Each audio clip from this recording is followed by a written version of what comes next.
Bom dia, ouvintes da Rádio NBC FM. Vamos dar início ao nosso programa Eles e Ela. Em mais uma semana super agitada na política nacional, com áudios que deixam, como diz o meu colega Alisson, até a Dercy Gonçalves vermelha. Bom dia, Alisson. Bom dia, Sérgio, bom dia a toda a equipe aqui presente, aos ouvintes da NBC. Realmente, né, a gente começa aí o programa com um assunto fugindo pelo ladrão, né? Não querendo falar fazendo algum comparativo aí com o PT já de início, né? Mas realmente, são gravações aí que hoje eu estava aqui pensando aqui, Dercy Gonçalves ouvindo aquilo, o Lula falando pelo telefone, ficaria com vergonha. Bom dia, Gislaine. Bom dia a todos os ouvintes. Mais um programa. Assim, ó, o assunto está tão debatido, né? Mas assim, ó, não custa nada mais um dia a gente debater o assunto porque ele realmente é importante. Bom dia, Guilherme. Bom dia, Sérgio. Bom dia, Alisson. Bom dia, Gislaine. Bom dia, ouvintes da NBC. Hoje nós teremos aqui no estúdio o Anselmo. Eu nunca consigo falar o sobrenome dele. Anselmo Heidt. Acho que é isso, né, Alisson? Heidt. Não é Heil Hitler, Heidt. Não é Heil Hitler. O Anselmo é professor e membro do Movimento Brasil Livre de Santa Catarina. E daqui a pouco ele estará aqui no estúdio para conversarmos sobre política e sobre ideologia, doutrinação ideológica nas escolas. Para quem não sabe ainda, o número do nosso WhatsApp é 9830-2115, 9830-2115. Se alguém quiser participar, é só mandar a sua mensagem para nós. Nós estamos com um problema no nosso site, o site da nbcfm.com.br está fora do ar. Então, infelizmente, hoje nós não teremos uma audiência através do site, mas quem quiser baixar o aplicativo no seu Android, procure na loja de aplicativos do seu celular a NBC FM. Baixando o aplicativo você conseguirá ouvir o nosso programa. É claro que através da rede Wi-Fi, né? A rede 3G aqui na nossa região é muito ruim para esse tipo de áudio. O que acham do que está acontecendo aí, depois dessas ligações do Lula? Como é que fica? Economia, política? Quem começa aí com a opinião? O Dr. Guilherme usou ali uma analogia que eu acho que seria interessante, né, comentar isso na rádio aí, do tombo da bicicleta. Foi perfeita a analogia dele. O que a gente estava falando agora antes de começar o programa, a gente sempre vai aquecendo, né? As discussões começam a esquentar nos bastidores e acabam surgindo ideias interessantes. Eu acho que eu me caracterizo mais como pessimildo, sabe? Aquela figura do pessimildo lá na campanha da Dilma, acho que sou eu. Porque o pessoal está festejando, todo mundo está festejando isso que está acontecendo, e eu vejo com uma certa preocupação. Não porque eu esteja... Minha preocupação não é em defender Lula ou esses outros criminosos que andam governando o país, mas eu fico muito preocupado com o que possivelmente está gerando isso, porque certamente a desordem em nível de administração estatal está tão grande que até esse pessoal lá em cima está desesperado e está promovendo esse tipo de sacode. E a impressão que dá na euforia das pessoas é que elas já estão sentindo os efeitos disso nas suas vidas e veem esse momento como a apoteose de um acontecimento em que vai levá-las para a vida de antes. Ou seja, vamos tirar esse pessoal de lá e a nossa vida vai voltar a ser o que era antes. ao meu ponto de vista, aquela realidade não existe mais. Nós vamos ter uma nova realidade a partir de agora. É por isso que o Alisson falou dessa analogia que eu fiz antes de começar o programa. Foi até para a Gislaine que eu falei aqui, que a gente estava falando assim, você já caiu de bicicleta? A Gislaine para mim, sim. Pois é, eu divido o ato de cair de bicicleta em 3 momentos. O primeiro momento são talvez aqueles 2 segundos em que você já viu que vai cair. Dali não tem volta, você está caindo. Não aconteceu nada ainda, você não se machucou, você não, mas você sabe, caí. Deu M, não vou usar as palavras do Lula, né? Claro. Deu M.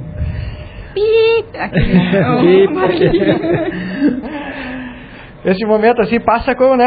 Parece que esses 2 segundos se arrastam por um tempo enorme. Você pensa tanta coisa na adrenalina que parece que é meia hora que você está caindo. E esse é o momento, parece que esses 2 segundos é o que a gente estava vivendo antes desses últimos acontecimentos. Como eu já falava, até falei em outros programas, o trem já vai bater no muro, não tem volta. A gente já está vendo esse impacto. Principalmente na economia se comenta isso. Alguns economistas são mais contidos, outros não, mas os mais lúcidos que eu vejo, o negócio já está feito. Nós vamos ter uma nova realidade a partir de agora. Então tem esse primeiro momento que é o choque que você sabe que vai acontecer e você não consegue impedir. O segundo momento é o impacto em si, que é onde você vê estrelinha, você vê terra voando, pneu para um lado, gente para o outro, espalha poeira. Nesse momento você não sentiu dor ainda, você está no impacto, que eu associo com esse momento que está se vivendo agora, com esses últimos acontecimentos. É o show, é a apoteose, é o barulho. Após esse momento, quando a poeira baixa, é que nós vamos contar os estragos. Aí vamos ver o machucado, aí vamos ver a bicicleta quebrada. Aí é que vamos ver qual vai ser a nossa realidade dali para frente. Isso que me preocupa. Porque o que vem pela frente não vai ser fácil. Esse modelo de Estado que tínhamos não tem mais como se manter. Então aquela realidade que nós tínhamos antes não volta mais. Tem uma coisa nova pela frente. Só que essa reestruturação dessa coisa nova é que vai precisar resiliência das pessoas.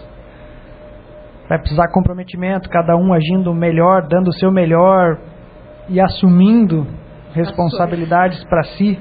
Tá, mas aí o ouvinte deve estar refletindo. Então não adianta tirar a Dilma, porque vai ficar... Nós não vai mudar o Brasil de uma hora para outra. Certo? Esse momento já passou. Isso era antes daqueles 2 primeiros segundos antes do impacto. O impacto vai acontecer estando a Dilma ou não. Não importa quem mas estiver. O que o ouvinte deve estar refletindo é o seguinte... Então, se deixa ela permanecer até 2018 e depois se faz eleição novamente? Pode piorar o estrago, né? Depois que você caiu, você pode ficar com o braço quebrado no chão e ficar deitado e não fazer nada. É uma opção. Agora o melhor é correr para o hospital. O que eu esses dias eu comentei com um colega é o seguinte: você tem um parente que está na UTI, está sendo medicado e sendo feito um tratamento que se sabe que não vai melhorar. É só manutenção. É só manutenção. Não, até piora, porque ele está sendo, a cada dia se agrava. E há um outro medicamento, um outro tratamento que não se sabe qual será o resultado, mas que tem a possibilidade. Mas poderá resolver o problema.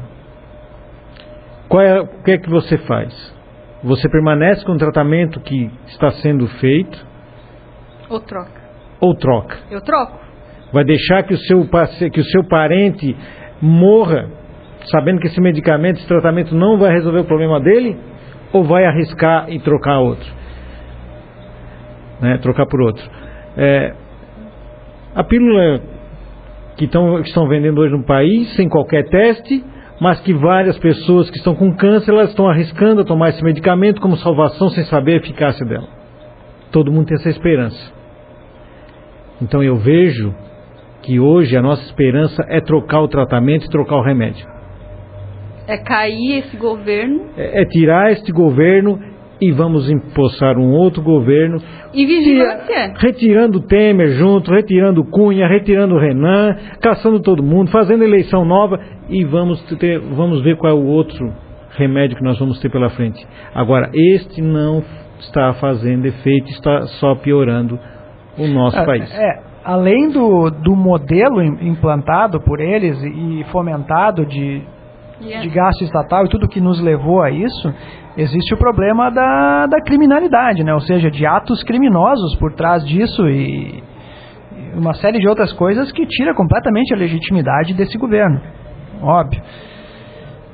Mas mais uma vez tem que se frisar, esse modelo, eu vejo o PT não como um idealizador desse modelo que nos levou a isso, mas um acelerador. Antes do PT, o Estado já tinha uma curva de gastos maléfica, ou seja, já apontava que em um determinado momento o gasto estatal ia superar a entrada e muito, e isso não ia ter fim. O que o PT fez foi apressar esse processo. Ele apertou no acelerador. Então, por isso que tem que se ter a consciência de que não é simplesmente tirando esse pessoal de lá que vai se arrumar isso aí. Existe um caminho a ser trilhado, que a minha preocupação é que as pessoas percam talvez esse ideal que estão tendo agora de arrumar as coisas, que você vai precisar força depois, não agora. E muita coisa, eu acho que, não sei se o Sérgio e a Gislene viram uma postagem que eu fiz uma transcrição de uma parte de um livro do Russell Kirk, onde ele pega ali o trecho de um outro livro de um historiador britânico, professor, economista, que ele fala dos sintomas que precedem a queda de um império, né? E eu identifiquei nesses 6 tópicos o Brasil atual, né? A supercentralização do poder em um só lugar, né, a alta tributação de impostos, cerceamento de liberdade, então tudo ali. Então eu penso assim, um novo governo que se instalar, ele vai ter que mudar tudo isso, porque se ele não mudar, vai continuar a mesma coisa. Vai continuar. Eu sou totalmente contra esse negócio de Brasília, né, reter a maior parte do poder. Eu sou federalista, eu penso que cada estado devia ter não digo nem seu código penal, seu código tributário já estaria de bom tamanho. Seu código tributário já estaria de bom tamanho, haveria competitividade entre os estados. Redução na tarifa é obrigado a ter, redução nos impostos, porque hoje, né, fala-se até hoje que a gente trabalha 5 meses por ano para pagar impostos, né, mas eu li um estudo, não me ative ainda a ler detalhadamente, mas um economista americano, ele fez o estudo no Brasil, ele disse que o brasileiro está sendo otimista com isso, que na verdade o brasileiro trabalha 7 meses só para pagar impostos. Então, olha o poder 7 meses, não são 5 meses? Não, segundo a conta desse economista, são 7, porque há impostos que a gente não sabe. Tu pega, por exemplo, uma guia aqui do mercado, quantos que eu paguei de imposto? Um produto de R$10, paguei 30. Na verdade, você pagou mais do que aquele 30. Porque existem os impostos compostos, né? Aqueles impostos sobre impostos e mais um monte de coisa que não é detalhado ali. Então ele falou que, na verdade, o brasileiro trabalha 7 meses por ano só para pagar impostos. Digamos assim, talvez um bom caminho não seja nem diminuir a carga. Digamos que vamos ser otimistas, vamos manter a carga tributária, só que inverter o que vai para a União e o que fica, por exemplo, no município. Sim, com certeza. Esse aí seria o melhor caminho, né? Porque, como nós já debatemos aqui, alguns países têm uma carga tributária até maior do que o país, maior que o Brasil, países desenvolvidos. O que acontece no país nosso é que isso não retorna em serviços. Isso está sendo roubado. Né? Está sendo roubado. Nós estamos vendo aí. Então, se nós tivéssemos esse retorno, né, é aquela situação de quando você paga um serviço, você paga caro por um serviço, mas você tem um serviço de qualidade, um serviço privado, vamos dizer assim, né? Você paga. O pior é pagar caro por algo que é uma porcaria. E o serviço público no Brasil é uma porcaria. Então essa acho que é o nosso maior problema. Só inverter isso, que a maioria do tributo que for gerado ficar no município, certamente facilita o controle desses valores por parte da própria população. Sim. Que hoje o município fica com, se eu não me engano, são 16 ou 17% do que é arrecadado. Imagina inverter isso. Pelo menos o controle do que é gerenciado, do que é recolhido no município fica mais à mostra, porque quando esse montante vai todo para a centralização nacional, 60 e poucos. Você não sabe onde é que vai aquele, você não tem como controlar, fica tudo intangível. Aí é que entra o problema da supercentralização, porque se você inverte, né, os valores, como é que vai ser mantida a máquina pública? Como é que eles vão conseguir manter a estrutura do governo? Eles não vão conseguir. Né? Por isso que eles ficam a maior parte. Hoje é mais da metade da arrecadação só para manter o governo. Né? Então, se eles inverter, acabou o governo. Eles não vão conseguir mantê-lo. Né? Então, essa questão da centralização, eu acho que é o ponto primário do Brasil, que tem que ser discutido primeiro, essa descentralização de poder. Dê aos estados, não estou falando um código penal próprio como é nos Estados Unidos, deixa como está. Só cumpra a lei, mas dê um código fiscal tributário independente. Essa centralização só vai ser discutida. Que código penal? Não entendi. Eu estou falando assim, pega o código penal, porque nos estados, quando se fala hoje em federalizar os estados, imagina, um estado vai ter a pena de morte, o outro não. Não. Pode pegar o código penal e deixar unificado em todos os estados, mas dê liberdade tributária, para que cada estado tenha um código tributário. Isso é mais importante. Isso só vai acontecer, essa discussão em torno da federalização ou não, só vai acontecer no momento que um dos entes da federação quiser cair fora. Ou pelo menos ameaçar cair fora, dizer, eu estou desembarcando. Lembra quando o Itamar decretou moratória? Mas como assim, Guilherme? Não, só vai ser discutida essa pauta se alguém quiser se tornar independente. No caso, como o Movimento Sul é o meu país. Ou o Maranhão, sei lá, o Maranhão quer ser independente. Sarneilândia, né? Não, mas o Maranhão é independente. Independente com o nosso dinheiro. Olha aqui, ó. Independente do dinheiro dele. Independente do dinheiro dele. Maranhão. Ele vive com o nosso dinheiro. Cara, Maranhão, Roraima e Acre pode fazer estados independentes, pronto. Mas então, assim, você só vai trazer uma pauta séria disso quando houver uma ameaça. Mas eles já foram independentes por algum tempo na história do Brasil, né? O Maranhão, eu não sei se foi o Maranhão sozinho ou teve mais outros estados. Maranhão?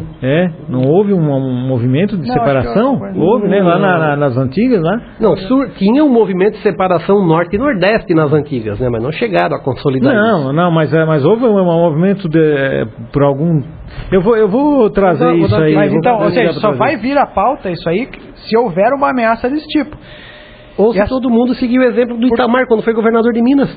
Moratória. Porque a maioria dos estados realmente não é autossuficiente e depende dos centros produtores nacionais, que é principalmente a região sudeste e sul. Tá? Enquanto um desses não levantar essas questões, os outros é que não vão fazer. Enquanto um desses não se incomodar ao ponto de ir não quero mais levar nas costas todo mundo. Vamos repensar isso aí. Se não quiserem, eu tô fora.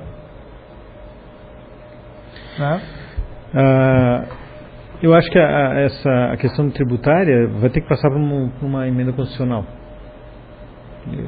Eu acho que no mínimo uma PEC, no mínimo. No mínimo uma PEC. Eu não sei se teria que ser convocada uma nova constituinte. Sérgio, uma vez não sei ao certo. Uma vez no Twitter ficasse bravo comigo que eu disse que a Constituição de 88... Eu fico bravo com qualquer um que me encontraria. Não, tu ficou bravo comigo que eu disse que a Constituição... Teimoso é quem teima comigo. Eu sou bem democrático. Não. Tu ficou bravo que eu disse que a Constituição de 88 é um filho natimorto. Sabe? É uma coisa que nasceu morta. Tu ficou bravo. Sim. Mas se a gente for parar para pensar, cara, a gente precisa de uma nova Constituição. A gente precisa, sabe, esquece PEC, esquece PLC, vamos começar, vamos derrubar esse muro. Eu concordo. Pega ela, rasga, deixa só com as 10 primeiras páginas e bota assim, nós vamos ter que preencher a nossa nova Constituição só nessas 10 primeiras páginas. Do artigo 1 ao artigo 5º, perfeito. Do artigo 1 ao 5º, perfeito, não precisa alterar. aí depois daquilo começa a alterar. Eu não sei o que tem nos artigos de João Quinto. Não, mas ali tem algumas coisas ali que... Ali fala do poder emana do povo, para o povo, a liberdade de expressão, né, a igualdade, que é a isonomia, a igualdade perante a lei, que é a única igualdade que eu defendo, é a igualdade perante a lei. Né, fala sobre essas questões. Eu até concordo, eu só acho que com o Congresso que nós temos hoje, eu acho que a emenda vai sair pior do que o soneto. Nós temos hoje um Congresso, eu acho que talvez um dos piores que nós já tivemos, pelo menos é o que nós temos mais conhecimento, né, mais informações, talvez outros tenham sido piores, mas o que nós estamos vendo hoje, a qualidade lá é muito ruim. E o pior é que agora com essa turbulência toda, eles estão falando um tal de parlamentarismo? Semi-parlamentarismo. Que também não é a solução, né? Para agora, não. Semi-parlamentarismo, né? O PMDB e o PSDB mandam. É a coisa mais ou menos assim. Na verdade isso dá mais força ao Congresso, né? Ou seja, tiram da figura do presidente o poder maior administrativo e bota no do primeiro-ministro, que em tempos de crise fica mais fácil de ser substituído, né? Mas nesse caso eles não querem um primeiro-ministro, eles querem um sistema. Essa é a mesma coisa que dizer que nós teremos um regime presidencialista, um semi-presidencialismo. Pode inverter a coisa que dá no mesmo, porque eles querem manter a figura do presidente. Mais uma vez, é o nosso erro de sociedade, da interpretação das coisas, que acaba personificando a solução dos problemas. O brasileiro está sempre atrás de alguém que vai salvar a lavoura, alguém que vai entrar lá e vai resolver tudo, assim como agora está botando a culpa de que o problema é todo Dilma e Lula, tá entendendo? Ou seja, o problema nunca é social, sociedade como um todo, a sociedade está doente, né? Mas a gente tende a querer personificar os problemas, tanto a solução como o agravamento, né? Não importa se vai ser presidencialismo ou parlamentarismo. O modo administrativo como a coisa está armada não vai mudar e não vai solucionar. Talvez entre um pouco mais de otimismo, expectativa do mercado, tenha um dinheiro um pouco mais internacional para cá, especular em cima disso, que vai dar uma sensação de melhora, mas em si fundamentos não vão mudar, né? Essa é a minha preocupação. Eu sempre falo isso. Essa crise que estamos passando é diferente das outras. Outras crises vieram de fora, momentos econômicos, crise da Rússia, crise do México, todas que abalaram, de certa forma, a nossa economia. Agora nós estamos com uma crise interna muito forte. A nossa geração de riqueza é capenga. Nós não geramos riqueza. Então nós vamos ver do quê? De promessa do Lula. Aí, já é um bom começo. Então, ele não está prometendo ontem, na Avenida Paulista, emprego para todo mundo? Emprego, mortadela e pão. Sim, ontem o ministro da Fazenda, o Nelson Barbosa, já assinou. Nós temos que impactar. Ele está querendo, ele falou em 2 pontos, um de curto prazo e um de longo prazo. Ou seja, ele falou do ponto de curto prazo, incentivar o crédito através da Caixa. E o de longo prazo é a reforma da Previdência. Eles quebraram a Petrobras, vão quebrar a Caixa. Você não vai solucionar o nosso problema com mais crédito. Medidas populistas, continua sendo. Não adianta, não existe riqueza sendo produzida que vá compensar esse crédito. Isso vai ser mais inflação. Isso vai tirar principalmente dos mais pobres, vai corroer, vai levar o pessoal à estagnação, a não melhora de vida. Essa é a minha preocupação, mano. Nós vamos para um breve intervalo e retornamos em seguida. Ouvintes da Rádio NBC FM, retornamos com o nosso programa Eles e Ela. Lembrando aos ouvintes que gostam de ouvir nosso programa pela internet, estamos sem sinal de internet, só o aplicativo da NBC. Eles não estão ouvindo. Mas talvez assim, alguém que saiba que alguém ouça, de repente vai ligar, eu não estou conseguindo ouvir pela internet, para eu ligar para algum amigo, algum parente, né? Então, vamos repassar o recado. Pelo aplicativo está funcionando, nosso aplicativo da Rádio NBC está funcionando. E o nosso WhatsApp está à disposição, 9830-2115. Nós estamos aguardando aqui a presença do Anselmo, do Movimento Brasil Livre, para falarmos sobre o Movimento Brasil Livre, sobre a política no país, sobre ideologia, doutrinação ideológica nas escolas. Eu acho que aconteceu algum problema, ele chegaria aqui cedo, mas deve ter tido algum contratempo na estrada. Eu vou tentar colocar um áudio aqui do Ricardo Amorim, economista. Um áudio, né? Um áudio aqui do... Eu não sei se vai sair bem aqui, o sinal da internet aqui realmente está ruim. Mas ele coloca a situação de que nem tudo está ruim no país. Algumas regiões estão bem e algumas classes sociais estão bem. Vamos ver se eu consigo colocar aqui.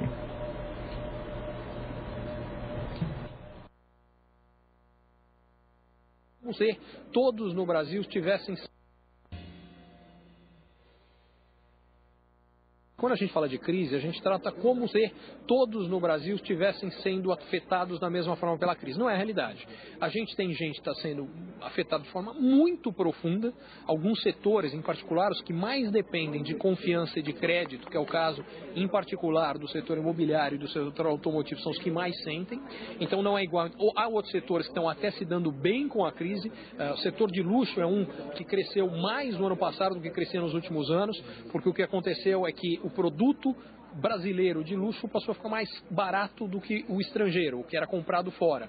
O resultado é que gente que antes comprava fora, brasileiros e estrangeiros, passaram a comprar no Brasil. E você tem vários setores que tiveram impactos menores. E regionalmente é a mesma coisa. Você tem regiões que estão sentindo mais e regiões que estão sentindo menos.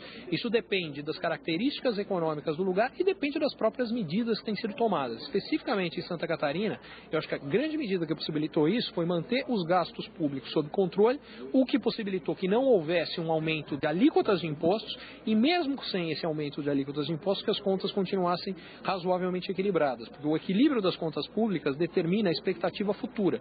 Contas públicas muito ruins significam que, num momento para frente, provavelmente os impostos aumentam, o que leva as empresas a não investirem, a não gerarem emprego. Então, você tem alguns números, por exemplo, você pega aqui o número de... Se for pegar o interior de Santa Catarina, ou pegar os dados do CAGED, de geração de emprego. Quer dizer, ano passado, um ano de crise grave no Brasil, o setor de agronegócio gerou mais empregos do que cortou no estado de Santa Catarina. Isso é consequência tanto de um setor que está indo melhor, que é o agronegócio, quanto da condição do estado. Então, quando o Lula vai para as ruas dizer que as elites querem derrubar o país, o Ricardo Amorim, economista, diz que as elites estão bem com o governo que tem. O Ricardo Amorim, ele é um desses economistas que é sempre muito conhecido pelo seu otimismo, né? Ele sempre trabalha numa linha mais motivacional. Até, inclusive as palestras dele talvez sejam de um cunho mais motivacional do que propriamente econômico-financeiro, tá? Ele coloca algumas coisas um pouco vagas ali, a questão do mercado de luxo. Realmente, o mercado de luxo possa estar tendo um pequeno estímulo, mas quem é esse mercado de luxo? Qual o tamanho disso? Os únicos itens de luxo que eu vejo que sejam produzidos no Brasil, talvez avião e barco.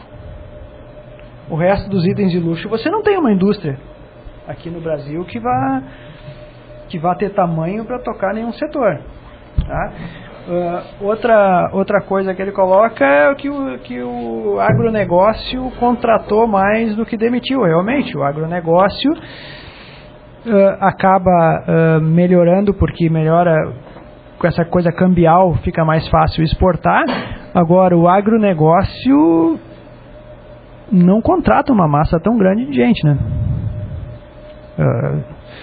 Você contrata 1 ou 2 empregados para administrar quantos hectares? E fora que tem incentivos, né? Incentivos governamentais? É um dos... Sempre uma situação, como a gente falou, uma situação de caos é um abismo ou uma escada, né? Sempre tem gente subindo e gente descendo. Claro que vai ter setores que vão se beneficiar disso, a gente não está vendo tudo deteriorar. Mas os fundamentos de geração de riqueza econômicos, esses a gente não vê uma reversão. É isso que preocupa.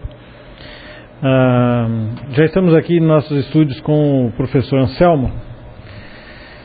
Daqui a pouco nós vamos começar aqui a conversar sobre alguns temas que eu sei que o Anselmo gosta de debater. Nós vamos para uma entrevista aqui da Rádio Gaúcha com a deputada federal Maria do Rosário. Eu vou dizer para quem está em casa, tire as crianças da sala. Quem ouviu o Lula falando, sendo grampeado nas ligações telefônicas, vimos quanto que o presidente ele não tem aquele linguajar de um presidente da República, ou até mesmo como ele é. Agora já não sei mais se ele é ex ou ele é presidente, eu já não sei mais. Ele não tem linguajar de gente educada. De gente educada, exatamente. E o nosso programa não tem uma edição que consiga fazer corte. Fazer o bip. A gente não tem como botar o bip aí, como fazem nas TVs. Mas esse áudio é da Rádio Gaúcha, né? Foi uma entrevista na Rádio Gaúcha com a deputada federal Maria do Rosário. Então nós vamos colocar o áudio aqui para que o ouvinte faça a reflexão sobre esse debate entre o radialista da Rádio Gaúcha e a deputada Maria do Rosário. Ontem, na divulgação de áudios do ex-presidente Lula, chamou a atenção 2 momentos em que ele foi machista. Primeiro, na conversa com a presidente Dilma, quando ele relata a visita que fizeram agentes à casa de uma assessora dele, solteira, ele disse que eram 5 homens e que ela achou que era um presente de Deus. Por sinal, a presidente Dilma, que exige ser chamada de presidenta, naquele momento riu e até deu sequência à piada, repetindo em parte a piada do presidente Lula. Bom, mais adiante um outro áudio, tem o presidente tratando as mulheres, falando delas, usando uma expressão chula. Vamos ouvir esse áudio aí. Vamos pegar esse de Rondônia agora. Vou colocar Fátima Bezerra, Maria do Rosário em cima dele. Isso não. Sabe, porque até tirei o sarro da Clara antes, porque ele fica procurando o que fazer. Faz um movimento das mulheres contra esse filho da puta, que ele batia a mulher, levava a mulher no culto religioso, deixava ela sem comer, sabe, dava chibatada nela, sabe? É isso. Cadê as mulheres de grelo duro lá do nosso partido, porra? Caralho. Bom, está. Isso, né? Mulheres de grelo duro do nosso partido. Diante disso, como tempos atrás defendi aqui com veemência a deputada Maria do Rosário de uma acusação machista do homofóbico Jair Bolsonaro, eu disse que me sentia no direito de cobrar da deputada uma manifestação sobre esta expressão machista e ofensiva dita pelo presidente Lula a seu interlocutor. Ontem postei no Twitter e fiz uma referência aqui. Por desencontros de agenda, coisa e tal, só hoje a assessoria da deputada conseguiu falar comigo. E naturalmente estou abrindo espaço para que ela se manifeste. Qual é a sua posição sobre o que disse o presidente e deputada Maria do Rosário? Bom dia. Bom dia, Macedo. Muito obrigada pela oportunidade mesmo. Apesar do dia corrido de ontem, nós temos a obrigação sempre de prestar contas. Sobre as observações do presidente, primeiro que o meu nome foi citado pelo ex-presidente Lula numa conversa em que ele disse que pediria que eu atuasse num caso de violência contra uma mulher. Cita, inclusive, as circunstâncias de violência com chibatadas e outras coisas. Na verdade, o presidente Lula, o ex-presidente, nunca me procurou para tratar disso. A senadora Fátima até disse o mesmo, porque de fato ele não conversou conosco. Mas, neste caso, num caso de violência contra a mulher, se ele tivesse me procurado, eu teria agido sim, porque esta é a minha obrigação e as pessoas sabem que eu trabalho em relação a isso. Sobre os termos que o presidente usou, o nosso ex-presidente, por mais que eu possa considerá-los adequados ou inadequados, até alguns, de fato, nós temos que até pesquisar. Essa expressão, por exemplo, nem é do meu contexto, eu nem sabia o que significaria. Eu posso dizer a vocês que há uma diferença entre quando se diz uma expressão como esta em público, no sentido de agredir alguém, e quando se diz no contexto entre dois amigos. Ele falava com uma pessoa da sua intimidade. Se isso se transformou em público, eu fico até questionando por que isso se transforma em público, ferindo a todas as pessoas citadas no caso. Eu não fui ferida pela fala do presidente. Talvez cada uma de nós seja ferida por uma divulgação de uma conversa estritamente privada. Uma conversa privada que não tem nada a ver com autos ou com investigações, que fala de outra coisa, ela diz respeito àquelas pessoas, e esse é um direito e uma garantia individual. Imagina, eu não gosto, como muitos homens muitas vezes falam, e mesmo não gosto, quando o próprio presidente Lula pode usar determinadas expressões, eu não gosto, eu não aceito, mas eu tenho que separar quando alguém faz uma ofensa pública com o intuito de prejudicar, de humilhar, e quando uma conversa privada é transformada em pública sem que houvesse justificativa para isso. Tá certo. Então eu não vejo no ato do presidente uma tentativa de me humilhar ou a qualquer mulher. Acho que até ele poderia cuidar mais das palavras, enfim.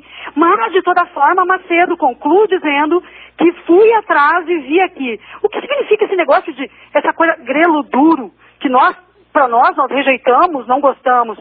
Veja, por exemplo, o que diz a Lilian Faria Perfeito, nordestina. Ela diz, morei 12 anos no sertão de Pernambuco. Já ouvi o termo, e isso é comparar uma mulher a Maria Bonita, que para mim é maravilhoso. Outra, Estefane Ribeiro, ela divulga que a Camila Lima diz, sou pernambucana, e esta é uma expressão pernambucana.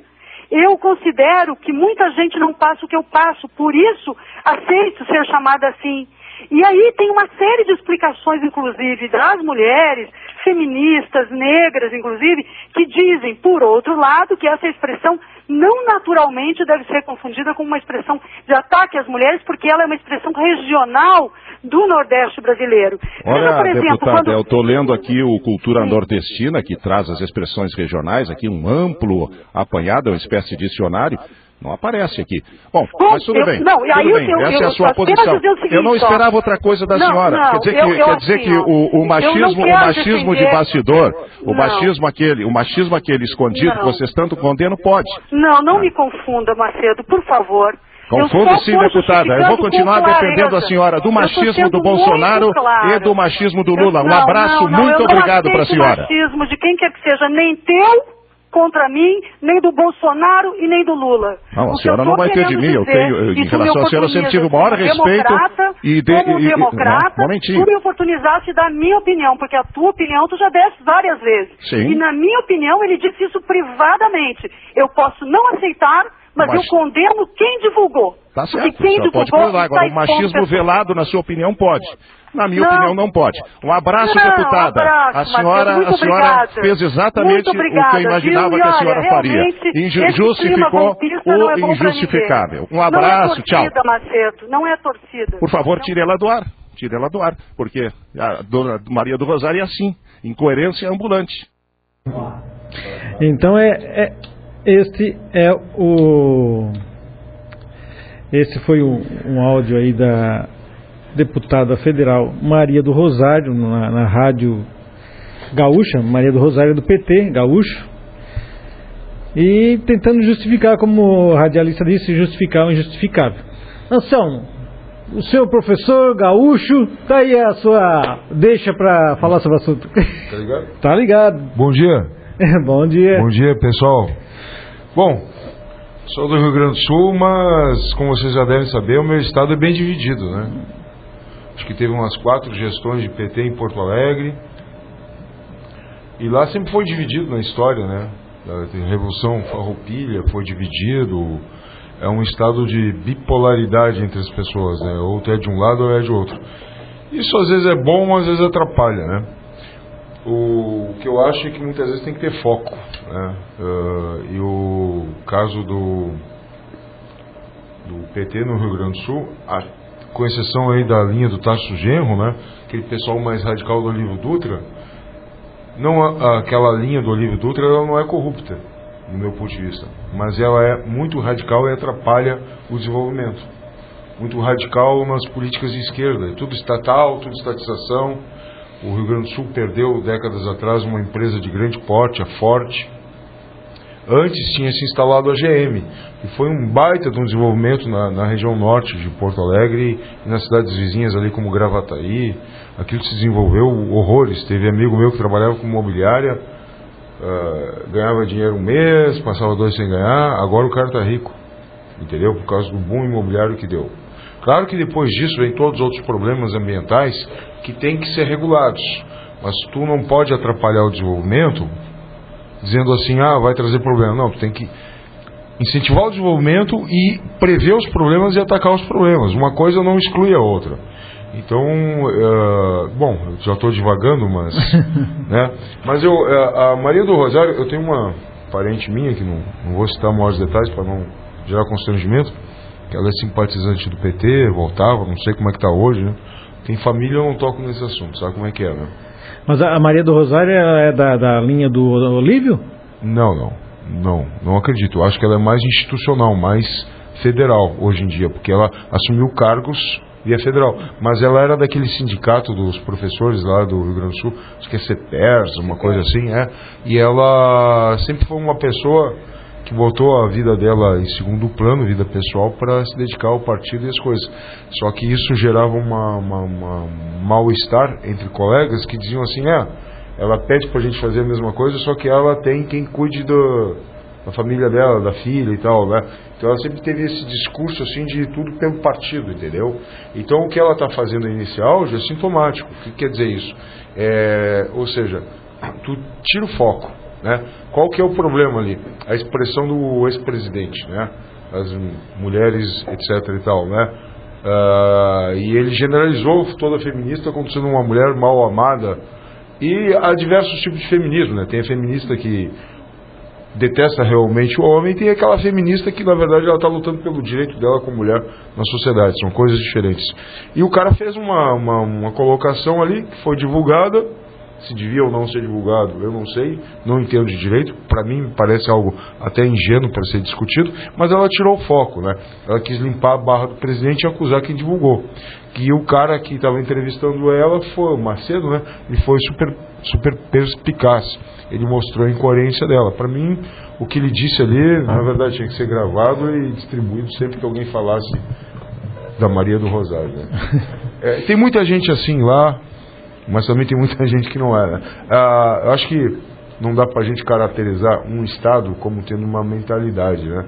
Mas o Rio Grande do Sul é muito mais dividido. Santa Catarina me parece mais homogênea, né? Majoritariamente anti-PT, que é uma coisa boa. Mas se tu pegar, por exemplo, o Paraná, que tem algumas regiões e alguns líderes muito bons e pessoas como o próprio Sérgio Moro, né? Tu tem regiões ali onde o Requião, que foi um governador extremamente esquerdista, extremamente estatista, contra a liberdade empresarial, que ele domina, né? E geralmente são regiões mais pobres, por quê?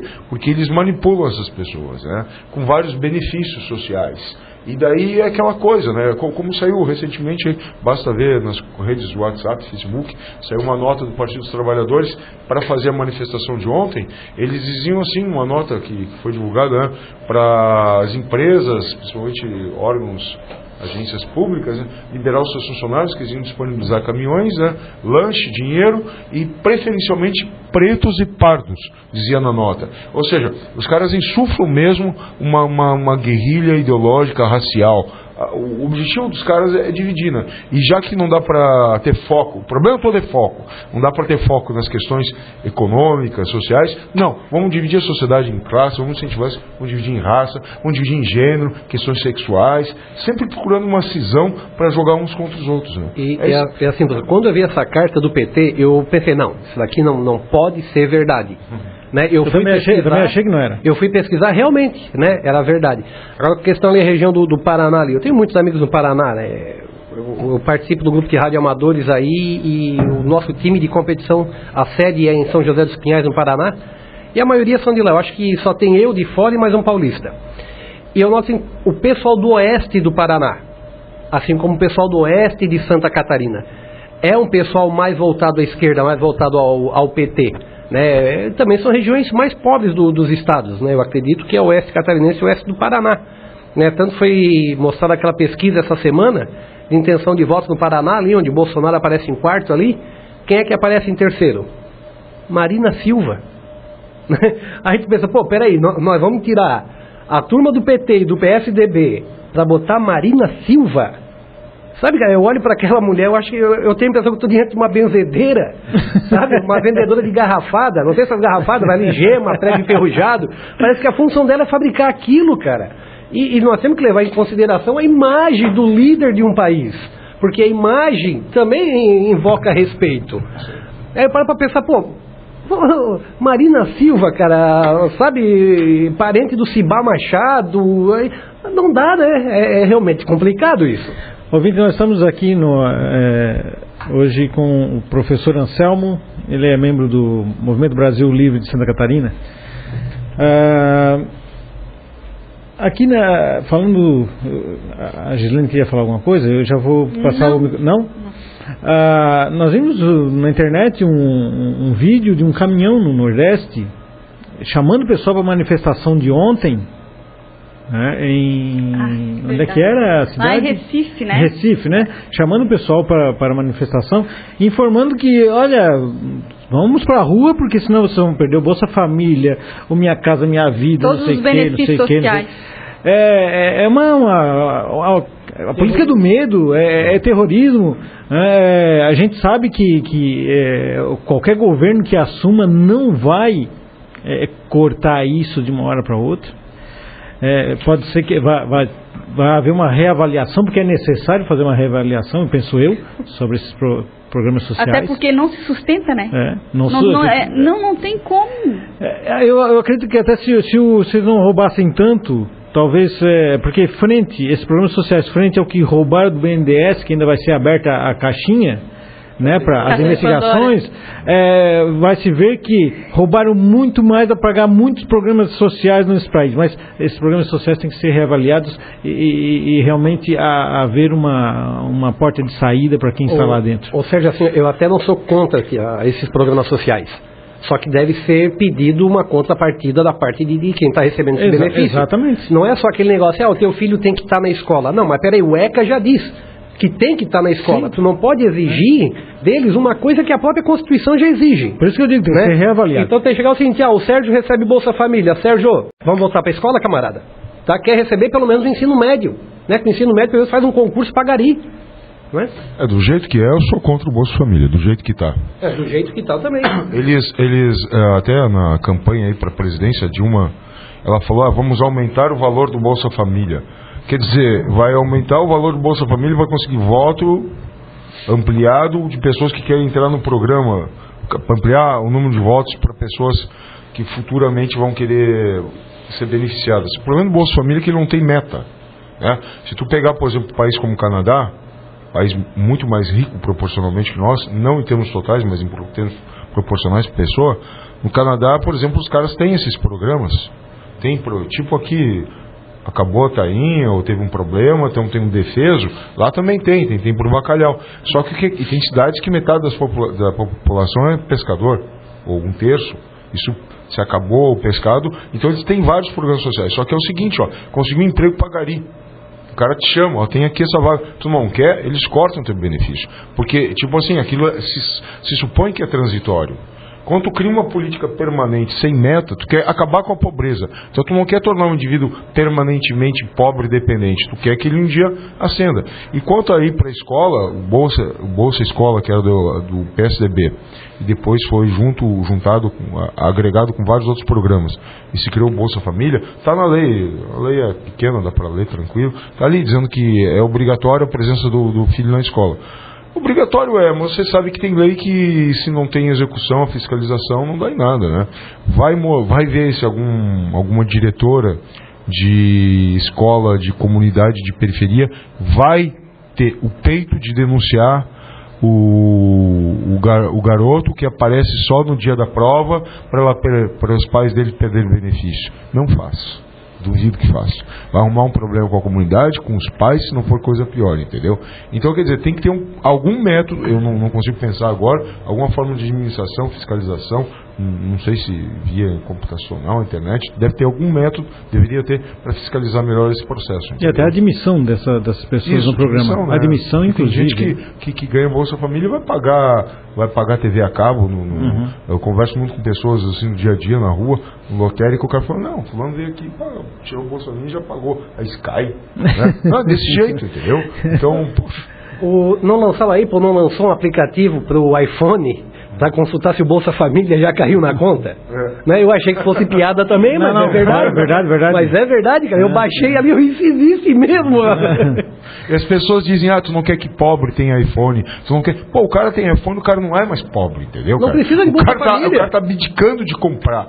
Imagina, antigamente as pessoas batiam na porta de casa pedindo pão velho. Hoje em dia não tem mais isso praticamente, entendeu? O que acontece é o seguinte, tu tem mais desigualdade porque mais pessoas ascenderam socialmente. Mas assim, eu pergunto, isso é um problema? Se a base, que são os mais pobres, ele já tem condições de se manter, ele já tem o seu lar, pode estar pagando aluguel, que não é o ideal, mas ele já tem o seu lar, aquelas condições de miséria não existem mais, entendeu? Ou existem alguns bolsões específicos no interior do Nordeste, mas que são mais em função regional. Em 2010, eu inventei de ir embora para Roraima. Né? Até o Sérgio foi um profeta na época e disse, eu quero ver quanto tempo tu vai aguentar lá. E realmente foi muito pouco tempo. Para ter ideia, eu fugi de lá para Venezuela do Hugo Chávez. E realmente, e ainda existem esses bolsões de realmente miséria. De miséria, mas todos eles têm assistência do governo federal, do governo estadual e do governo municipal. Né? É uma cidade, uma capital ali, Boa Vista, é uma cidade extremamente pobre. Né, o saneamento básico feito ali é despejado tudo em um bairro, né, onde mora milhares de famílias ali, que é o chamado Foção, e as pessoas já estão acostumadas com o cheiro, com aquilo tudo. Mas ainda existe, mas dessas regiões, né, norte do país, nordeste do país ainda existe, mas diminuiu bastante. Né, diminuiu, até acho que o Sérgio lembra de uma postagem minha lá de um texto sobre a diminuição de número de mendigos, que eu associei isso ao Bolsa Família. Ou seja, a mendicância continua existindo. Você não vê ele agora na porta do banco pedindo moeda. Né? Até teve ali uma controvérsia, ali, o pessoal não gostou muito daquilo, né? Não foi politicamente correto. Mas a mendicância continua. Mas eu vejo que são opções dessas pessoas. Eu acho que se ela sair mendigando um pau para limpar com uma enxada nas costas, ela também vai conseguir. Ela não vai porque ela não quer. Mas vamos ao nosso convidado. Anselmo, pelo que a gente conversa, a tua indignação, e a nossa também, com a doutrinação ideológica nas escolas. Como é que isso está acontecendo sem que as pessoas sintam? Bom, pessoal, isso é um assunto que me chama muito a atenção e eu vou dizer um negócio para vocês. Não começou com o PT, tá? Mas isso foi institucionalizado agora pelo PT. Qual que é a diferença, né? A mesma coisa a corrupção. Fazendo um paralelo, as pessoas dizem assim, o PT não inventou corrupção. Claro que não inventou corrupção. A corrupção seria como o vírus da gripe. Sempre tem, sempre vai ter, mas não é por causa disso que tu vai deixar se tornar uma pneumonia. Não é por causa disso que tu vai deixar a coisa degringolar, piorar e te levar à morte, né?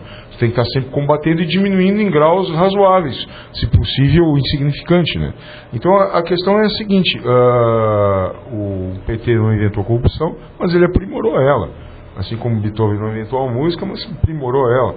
Assim como Pelé não inventou o futebol, mas aprimorou ele. Assim como Pablo Escobar não inventou a cocaína, mas popularizou ela nos Estados Unidos. Por aí, entendeu? Então, o que acontece? Eu dou aula desde o início dos anos 80, né? E o que eu vejo?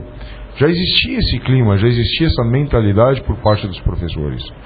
Só que era uma coisa mais tópica, mais episódica, assim, um professor fazendo campanha política em sala de aula, ou desvirtuando o tema ao ponto que um aluno levasse a tirar conclusões parecidas com a que o professor já tinha em mente, né? Isso é uma coisa mais específica da área de humanas, mas não somente, viu? Tem livros de física que eu já vi, que o cara vai explicar, por exemplo, o trabalho.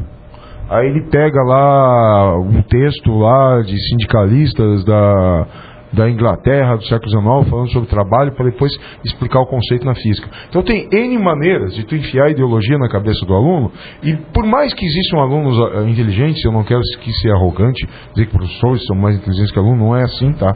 Não é assim que a gente mede inteligência, longe disso, mas é fácil tu manipular. Eu sei como é que é a sala de aula. E doutrinação não é só uma coisa de esquerda, existe doutrinação religiosa, né? Só que a questão é a seguinte, o pai que coloca um filho numa escola religiosa, ele tem consciência do que está colocando o filho naquela escola, né? Um responsável por aquela criança. Ele sabe, não, eu quero que meu filho seja educado nesses moldes. O problema é que nós brasileiros, nós pagamos impostos por um ensino público, e esse ensino público não tem nenhum lugar que diga, ó, aqui teu filho vai ser doutrinado segundo tal ideologia. Não existe isso, mas é isso que acontece. Então, por exemplo... Na verdade, a gente não tem escolha, né? Exatamente. Se a gente pudesse ter... Qual é a grade curricular, tu quer, né? E tu ter a condição de ver se aquilo ali está de acordo com o teu pensamento, eu como pai ou como mãe, né? E ter a opção de escolha, de querer colocar naquela escola ou não. Aí, e com a crise saíram 1 milhão de alunos saíram das escolas particulares para as escolas públicas. Saíram por isso e também por uma malandragem. Saíram por isso, sim, também por uma outra malandragem. Muitos pais estão tirando os filhos das escolas particulares e no último ano colocando na pública, porque daí tem direito à cota social. Exatamente. No vestibular. Tem essa malandragem também. Então quando diz assim, 80 e tantos por cento dos alunos da Unicamp são de escola pública. Vai ver se a renda de muitos, da maioria desses aí, é renda de aluno típico da escola pública. Duvido. Truco. Agora o que acontece? Veja bem, o currículo que o MEC, Ministério da Educação e Cultura, está propondo para implantar, e tem menos de 2 meses aí para oficializar isso, é o seguinte, ó, tu pega matérias como História e tu tira a Europa. Tu cita lá a Grécia, Roma, quando tiver a ver com o principal da história. E o principal da história vai ser a África e a América do Sul, para dar uma maior contextualização para a formação da nossa cultura. Acho que tem 2 problemas aí. A nossa cultura, ela deve muito à Europa também. Mesmo que tu não goste tanto de certos países, tu não pode considerar a democracia grega, que era diferente, mas evoluiu até a nossa. Tu não pode considerar as leis que vêm do Império Romano. Não pode considerar um monte de coisa. Agora, eu como professor de geografia, que gosto de ter uma visão geral de todos os continentes, eu não sou professor de história, eu acho que tu deveria sim ensinar mais África também, e mais Ásia, mas vamos fazer uma coisa bem matemática. São 6 continentes. Em termos populacionais é irrelevante, que é a Antártida. Então pega os outros 5 e divide paritariamente o conteúdo durante os anos, durante o período escolar do sujeito, principalmente no ensino médio. É isso que eu acho que devia ser feito, entendeu? E Ministério da Educação e Cultura, que quer criar um currículo nacional para todo mundo, 60% do conteúdo, eles dizem, vai ser feito por Brasília, eles deviam fazer uma coisa mínima. Por que mínima? Porque quanto mais leis ou mais normas tu cria, mais fácil fica se atrapalhar e complicar. E o que eu digo por mínimo? O básico que todo cidadão tem que ter para conseguir entender as outras matérias, português e matemática, profundamente. E o que acontece? Com mais introdução de mais humanas, como sociologia e filosofia, diminui mais o espaço das exatas, principalmente matemática. Eu não sou contra a matéria de humanas, muito pelo contrário, eu sou um professor de geografia, só que tu tem que ter uma paridade, tu tem que ter 1/3 para exatas, 1/3 para biológicas e 1/3 para humanas. Aí o aluno tem esse ensino básico e ele vai optar pelo que ele quer estudar no ensino superior. Você não pode condicionar ele humanas, com catequização, com doutrinação, né?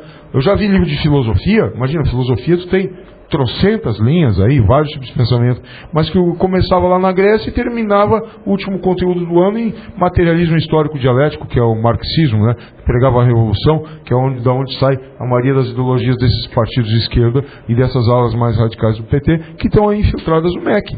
Então, quer dizer, os caras, eles criam um livro e dizem, não, terminou aqui, é isso que importa. O que vem depois não interessa. Isso é doutrinação. É bem horrível. É isso que nós estamos vendo, na verdade, o resultado de anos e anos de uma aplicação assim, né? Como o senhor mesmo falou. Não pode me chamar de atenção, por favor. Pode chamar de atenção. Por favor. Então, ou seja, né? Como falou que isso aqui não foi o PT que inventou isso, mas institucionalizou, mas isso já vem sendo plantado na nossa sociedade faz muito tempo, né? Eu acho que sindicato com imposto obrigatório é uma coisa muito perniciosa. Por quê? Porque daí os sindicatos, eles criam a mentalidade no funcionário. Veja bem, eu acho que é direito do trabalhador se sindicalizar. Beleza. Mas não que o sindicato tenha o direito de cobrar o imposto obrigatório. Por quê? porque daí ele faz o que quer, ele não mostra serviço. O que tem a ver com o que nós estamos falando? Porque daí o sindicato ele cria a mentalidade que é a seguinte, para nós professores aumentarmos os salários, todo mundo tem que fazer uma greve quando o cara não repassa o aumento, e com isso todo mundo aumenta o salário. É uma mentalidade que ela não vai privilegiar, ela não vai beneficiar, ela não vai compensar, não é a palavra, não vai atribuir ao indivíduo que melhor produz uma compensação salarial, né? Então daí os professores eles foram condicionados a pensar como coletivo e não como indivíduo. E o que acontece? Então se eu trabalho X e a minha colega trabalha 2, 3 vezes mais do que eu, e dá para avaliar isso através dos resultados dos testes nos alunos, que deveria ser feito regularmente, de modo independente, ela vai ganhar a mesma coisa que eu, e ela está se esforçando muito mais. O que vai acontecer com o tempo? Naturalmente ela vai pensar, eu estou me matando trabalhar aqui, o cara não ganha a mesma coisa que eu, vou relaxar. E é isso que acontece. Então o que acontece? Tu tem que diferenciar salário na categoria. Ao fazer isso, tu vai mostrar para o professor que o capitalismo é bom para ele. Como o sistema para eles não é assim, eles estão acostumados a pensar só em termos sindicais, ele reflete essa ideologia no que ensina para o aluno. E isso não vai parar enquanto... Isso não é só do Brasil não, pessoal. Países desenvolvidos também têm esse problema. E vários grupos são contra o que os professores ensinam, porque existe essa mentalidade de coletivismo, entendeu? Eu vou lutar só com minha categoria para melhorar e acaba refletindo isso no aluno, entendeu? Então tem que mudar essa estrutura. Então o projeto que agora está em curso, não vou citar o nome de político para não fazer propaganda, mas que agora está em curso em Santa Catarina, né? Acho que posso citar também, né? Sim. É o deputado Peninha, de acabar com o imposto sindical obrigatório, é excelente. Eu passei a virar fã desse sujeito, não sei de todos os detalhes da vida política dele, mas pelo menos por isso eu acho que vale a pena, né? Acabar com o imposto sindical obrigatório. Quem é esse? Não, Peninha? Deputado Peninha. Eu não sei qual é o partido. PMDB. Eu acho que eu virei fã dele também, viu? Também. Ele defende o desarmamento. O armamento. Ele defende o armamento. É contra o Estatuto de Desarmamento. Contra o Estatuto de Desarmamento. Que é uma coisa que eu também acho absurda no país, né? Ouvintes, nós estamos aqui com o professor Anselmo, como se pronuncia, Alisson, meu assistente de alemão, que não é alemão, né, Anselmo? Seu sobrenome é alemão. É Heidrich. Então, Anselmo Heidrich. A minha bisavó era Ottersbach e o meu é Berkenbrock. Não tem como errar isso. Professor e membro do Movimento Brasil Livre de Santa Catarina. O Movimento Brasil Livre é mais conhecido como MBL, é uma das entidades que está à frente das manifestações populares contra o governo em todo o país. Anselmo, essa questão ideológica nas escolas, isso parece que é cartorial, é passado. Antes se usava esse termo que era de pai para filho, né? E isso vem passando de professor para professor, né? E não se consegue quebrar essa barreira dentro dos sindicatos, e por isso essas coisas se mantêm dentro da escola. Como é que desmontaria? Quem vai quebrar isso é pai de aluno, indo nas associações de pais e mestres, fazendo pergunta. Vem cá, isso aqui vocês acham certo? Vai começar em escolas particulares, onde o pessoal com maior poder aquisitivo tem geralmente um nível de instrução maior e vai começar a cobrar. Mas quando isso aí começar a passar para as escolas públicas, acabou.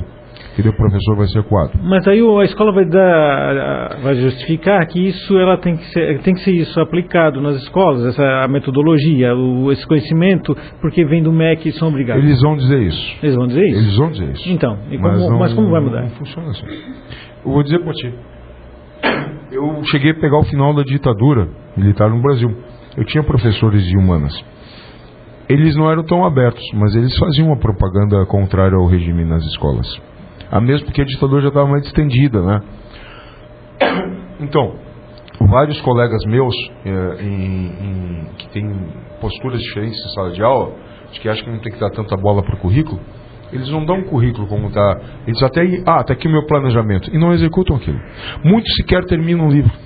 Eu vou dizer um negócio chocante para vocês, mas em sala de aula o professor faz o que quer, desde que não seja descoberto.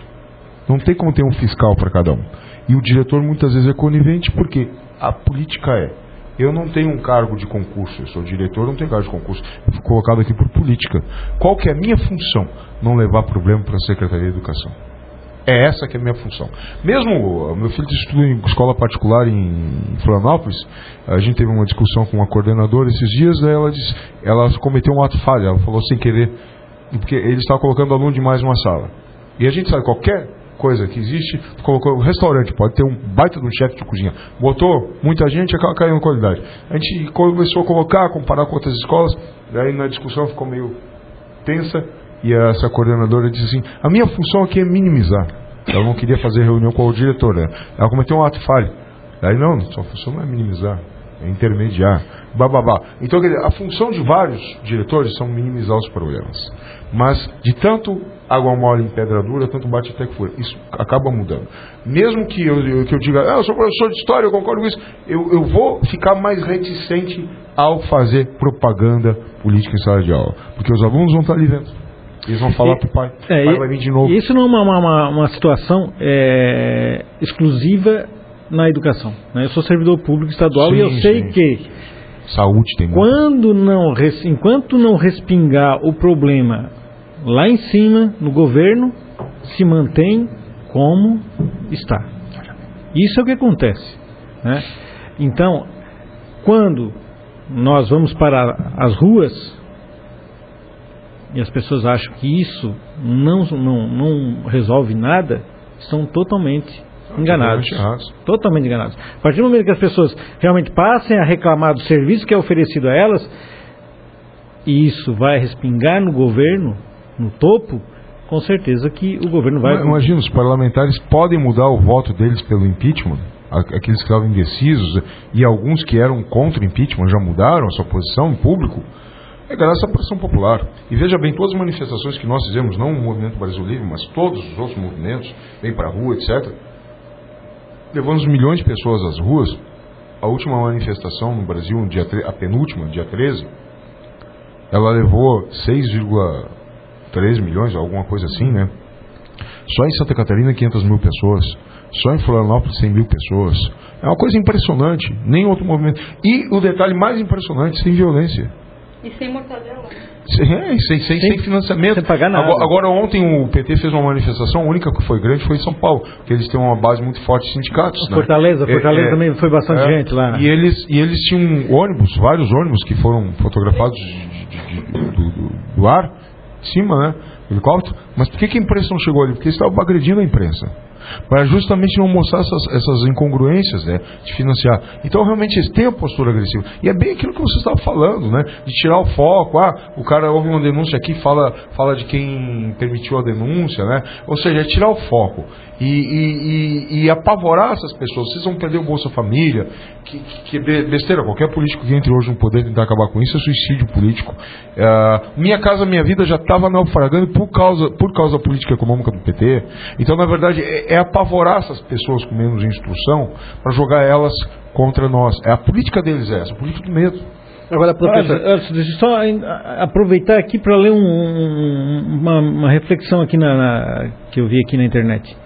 Um dos primeiros sinais de degeneração moral é quando alguém lê uma denúncia contra um político, com todas as evidências e provas, e o sujeito sente raiva do jornalista que apurou os dados, do amigo que compartilhou a matéria e da justiça que investigou o caso, nunca do político em si. É raiva do mensageiro, não é da mensagem. Exatamente. Tu tira o foco da mensagem, em vez de tu discutir a veracidade daquela mensagem, é verdadeira ou falsa, não, mensageiro. Se foi a Veja, não leia a Veja, você é burro.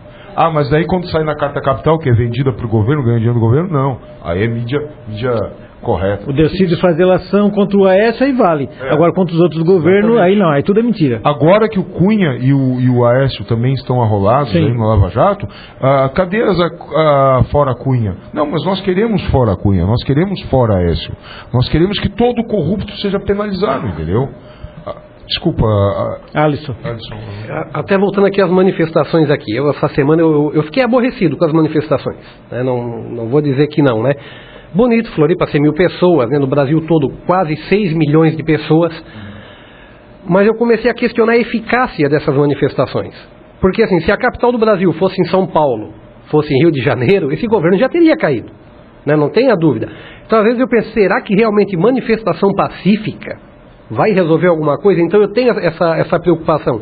Eu estou achando que falta a gente se organizar igual eles. Não. Né? É ir para Brasília, lotar ônibus e pressão. Sim, né? Posso estar enganado. Concordo, mas se a gente for minimamente agressivo como eles, mesmo que a ideologia seja diferente, nós vamos ser igual a eles. A gente não pode fazer isso. Não, eu entendo, porque eu penso muito no Gandhi. Né? O Gandhi fez aquela revolução pacífica, ele que criou a desobediência civil, né? Para se tornar independente da Inglaterra. Aquela balela histórica, porque é uma mentira, porque a Inglaterra já estava largando a Índia mesmo, né? Aquela coisa toda. E por fim afundou a Índia numa miséria nunca vista antes na história daquele país. Né? Ele fechou o país, buscou a autossuficiência econômica do país, nenhum país do mundo consegue isso. Né? Então, às vezes, eu tenho essa preocupação, né? Essas manifestações pacíficas. A gente só vê coxinha apanhando. Sabe, eu fico pensando... Não, ontem na Globo News eu vi um petista apanhando no coxinha. Não, mas assim... E apanhou. Mas assim, Sérgio, apanhou. Sérgio, eu digo o seguinte, Sérgio. Dia 15 de março de 2015, mega manifestação no Brasil. 3 dias depois, o que o governo faz? Triplica o valor do fundo partidário destinado, né, aos partidos, às verbas dos partidos. 13 de março de 2016, maior manifestação da história do Brasil. Acredito que foi até maior do que a direta já. 3 dias depois, Lula ministro. E cada vez aumenta mais gente nas ruas, Alisson. As pessoas se indignam mais com tudo isso. Isso é normal que o executivo faça. Que o executivo é que está sendo o réu dessa manifestação popular, né? Então é de se esperar que o executivo faça isso. Só que tu não vai discutir com o bandido. Tu vai procurar aqueles que tu pode ter apoio. E aqueles que tu pode ter apoio são aqueles que têm algum tipo de ligação, que não querem que o governo mude, ou que esperam que se eles posicionar contra o governo, depois ele vai ser perseguido pelo governo. São os parlamentares. Eu acho que o que falta é focar mais nos parlamentares.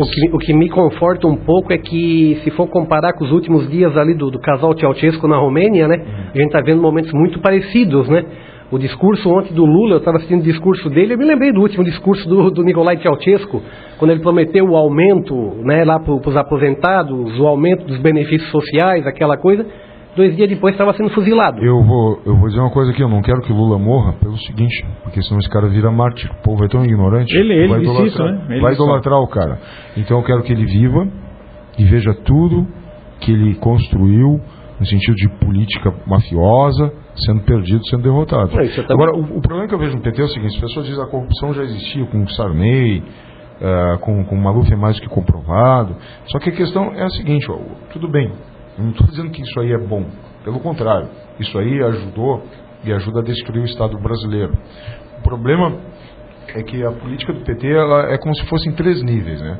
Tu tem esse nível de base que mexe na economia, não só com Bolsa Família, que até perto do restante das coisas é um orçamento, uma fatia bem pequena do orçamento, né? Se tu comparar com vários outros encargos que o governo tem. Mas se tu pegar, por exemplo, o BNDES, Banco Nacional de Desenvolvimento Econômico e Social, o que eles dão de dinheiro para grandes empresas que não precisariam, entendeu? Mas que são de amigos, são ligados. Então, se tu pegar tudo isso, é uma compra direta de empresários pelo Estado. Você tem muito empresário que eles não são capitalistas no sentido específico da palavra. Eles são corporativistas. São corporativistas, são sempre de carona. Aí isso aí tu tem um nível de base da economia. No nível da estrutura legal, jurídica, tu tem sempre tentativa de criar leis que, por enquanto, o Congresso resiste. Criar leis que tentam amordaçar a imprensa, como o Estatuto da Imprensa, leis que diminuem o poder do Congresso Nacional, que por mais corrupto que seja, é a gente que pode legislar. Mas tipo assim, que o PT tentou fazer com o decreto da presidente Dilma, mais de 1 ano atrás, era colocar organizações sociais como a MST, MTST, esse pessoal todo, tendo o mesmo peso de um parlamentar. Isso é um absurdo, porque eu não votei no MST. Se a massa votou no MST é uma coisa, pô, que droga, vou sair do país, então. Mas eu não votei nos caras e eles têm o mesmo peso. Eles estão sempre tentando deturpar a base legal, jurídica do país. E no nível mais ideológico, mais acima, são essas coisas de longo prazo, de formatar a cabeça do aluno, do estudante. Porque daí, se eles completam esse ciclo, se eles fazem esses 3 níveis, eles conseguiram o nível de baixo. O nível do meio, mais ou menos, estão sempre lutando. E o nível de cima, que é essa questão de criar um currículo nacional, onde 60% do conteúdo seria feito pelo MEC, e tipo assim, sacramentando aquela ideologia de esquerda, seria para fechar o ciclo e pronto, está ferrado daí. Mas já existem movimentos contra essa que estou até aqui com o site aberto, que é o Escola Sem Partido. E fora outras iniciativas de próprio indivíduo que vão para as faculdades debater contra esse tipo de sistema. Eu participo de vários grupos no Facebook, agora tem no WhatsApp, que os participantes fazem faculdade, eles debatem na faculdade e não impõem, mas discute a forma que está sendo feita essa manipulação na mente dos alunos e das pessoas que estão começando a querer o mercado, né? E dentro desses grupos que tu citou tem o EPL, que é o Estudantes pela Liberdade, que se contrapõe à UNE, né? Que a UNE é totalmente governista. Até estava apoiando o Lula quando ele foi se defender, né? E chamou a massa para ir ao combate, para defender ele. Agora eu queria tocar um pouquinho mais nesse ponto sobre o corporativismo de alguns empresários. Quando eu entrei aqui, você estava falando sobre a questão do agronegócio, né? Olha o que acontece, o agronegócio, por causa da mecanização, ele emprega muito pouca gente. Mas a agricultura, daí o agronegócio tem toda uma cadeia produtiva, né? Que pode empregar mais gente nas indústrias e tal. Mas a agricultura mecanizada, moderna, emprega pouca gente. Mas o grande problema é que esse pessoal que já foi muito contra o MST, já foi muito contra a esquerda, hoje em dia está quieto. Por que eles estão quietos? Porque o dólar, do jeito que está, beneficia eles. Então, por exemplo, o dólar está quanto agora? 13, sei lá... 3,60 aí. Então, imagina, o produto dos caras fica quase 4 vezes mais barato do que era quando é exportado. Para eles, a economia está um mar de rosa, eles estão ganhando mais dinheiro, entendeu? Crise aonde, né? Então, o problema é o seguinte... Eu era pobre, eu nem me lembro. Tudo bem, esses empresários aí do meio agrícola, que é o meio que mais rende no Brasil, mais produtivo, o que acontece? Eles agora estão ganhando. E amanhã, como é que vai ser quando a economia virar? E quando o governo começar a aumentar a tributação sobre eles porque não consegue sustentar o resto? É falta de visão de longo prazo, né? Mas é aquela coisa, né? Como o Lula mesmo disse num desses áudios que foi liberado, né? Eu vou pedir dinheiro para rico, favelado não me dá dinheiro. Não ouvi esse vídeo. Tem mais de 30 áudios que foram liberados, né? Um pior que o outro. Não, esses mais engraçados, prosaicos, como esse negócio aí das feministas que ele fala, mas tem esses assim, e tem vídeo que ele ameaça o Moro, né? Que ele diz assim, vamos contratar alguém que tem aquele sujeito lá que aquele jornalista, acho que do Rio de Janeiro, lá no Noblat. Ele falou, isso aí é bala de prata para prender o Lula, né? Vamos pegar, eu conheço um sujeito que faz tudo, que atinge o seu objetivo para dar um jeito no Moro.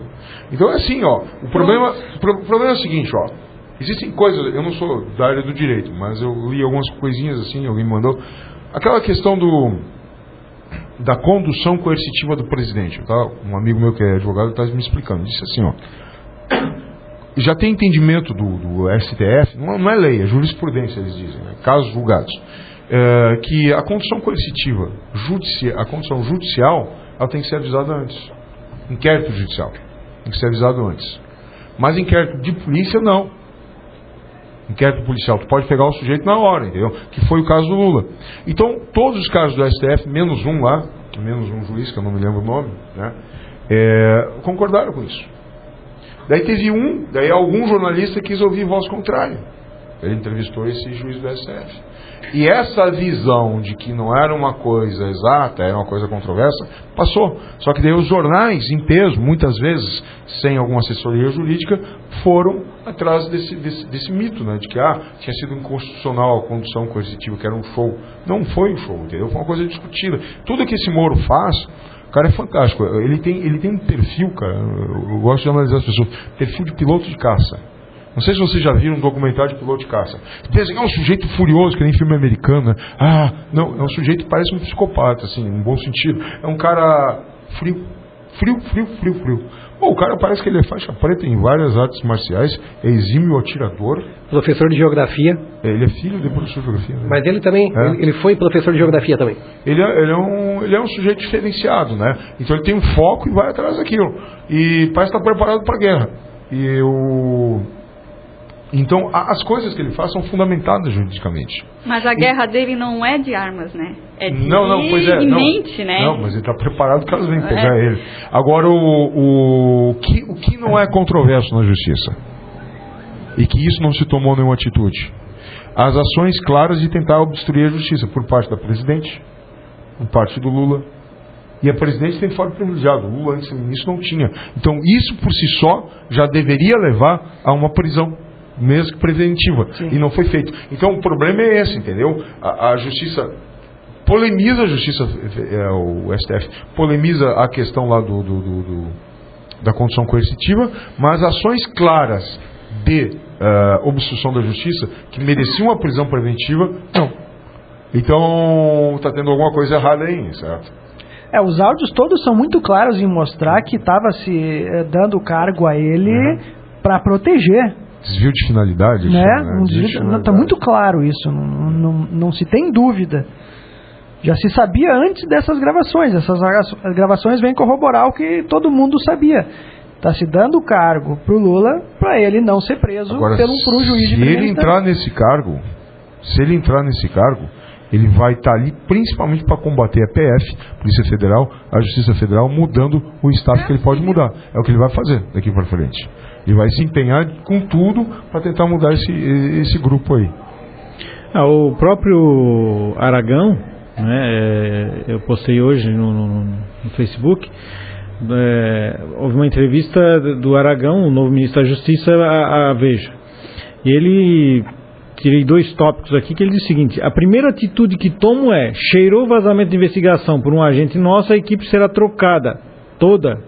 Cheirou. Eu não preciso ter prova. A PF está sob nossa supervisão. A imbecilidade de uma pessoa dessa. Se eu tiver um cheiro de vazamento, eu troco a equipe. E no outro artigo ele diz o seguinte: numa outra pergunta feita a ele responde o seguinte: perguntaram sobre o relacionamento com o PT, ele disse: eu tenho amizade com o José Genuíno, é uma pessoa de bem e correta, que por várias razões da vida entrou nesse processo do mensalão, mas segue de absoluta retidão. Principalmente enchendo o dólar, enchendo o preço de dólar. Agora ele não está, ele teve a pena extinta, né? Recita ou está com aquela caneleira? Eu não sei, aqui na verdade eu não acompanhei mais. Porque tem vários que estão com... Mas aqui na matéria da Veja diz que ele teve a pena extinta já. Eu não sei se... Eu acho que extinta dentro do mensalão, né? Eu acho que no outro ele está na situação. E aquela PEC que pretendia, aquela proposta de emenda constitucional que pretendia criar um semi-parlamentarismo no Brasil. Se isso aí fosse feito, né? Aí o Lula seria primeiro-ministro. Com certeza. Ou seja, tu teria realmente uma parceria entre Lula e Dilma, onde aí o cara teria muito mais poder.